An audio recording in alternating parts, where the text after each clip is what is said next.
আসসালামু রহমতুল্লাহি ওয়া বারাকাতুহু। প্রিয় ভিউয়ার্স ভাইয়েরা, আমি ফের আজকের আরেকটা কাজের জন্য এসেছি। একটা পাহাড়ের চূড়ায়। এই পাহাড়ের চূড়ায় এটা দেখতে পাচ্ছেন, সম্ভবত এটা কবর। হ্যাঁ, এটা ধ্বংসস্তূপ জায়গার উপরে। এই জায়গায় আমি বিচ্ছেদের কাজ করতে এসেছি। এই বিচ্ছেদটা একটা পুরো অনৈতিক ভাবে যাদের কাজ করছে, এরা অনৈতিক ভাবে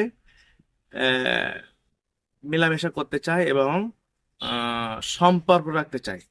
অনৈতিকভাবে সম্পর্ক এবং মেলামেশা রাখার কারণে আমি তাদেরকে বিচ্ছেদ করছি। তাদের বাড়ি থেকে আমার এই কাজটা দিয়েছে, যাতে করে এদেরকে বিচ্ছেদ হয়ে যায়, সম্পর্ক ভেঙে যায়, সম্পর্ক আলাদা হয়ে যায়, যাতে করে এরা দুজনা যেন আর এক জায়গায় না হতে পারে। কেননা ছেলেটার আলাদা স্ত্রী আছে এবং মেয়েটার আলাদা স্বামী আছে, এবং তাদের স্বামী স্ত্রী থাকার কারণে মেয়েরা জোর জবরদস্তি করে সেই ছেলেটাকে আকর্ষণ করতে চায়। সেই জন্যই এই ছেলে এবং মেয়েকে দুজনকে আলাদা করে দেওয়া হচ্ছে। আল্লাহ আপনি কবুল করবেন। বিসমিল্লাহির রহমানির রহিম।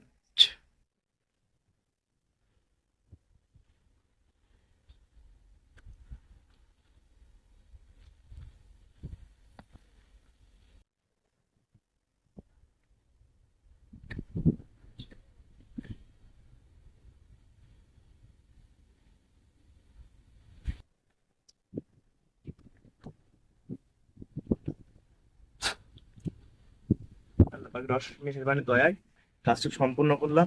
আল্লাহ পাকের হুকুমে এখান থেকে ট্রেন চালক হয়ে যাচ্ছে, গিয়ে ওনারা কাজ করে বিশেষ করে দিয়ে পুরো আলাদা করে দিয়ে ফিরে আসবে ইনশাল্লাহ। দোয়া করবেন। আসসালামু আলাইকুম ওয়া রাহমাতুল্লাহি ওয়া বারাকাতুহু।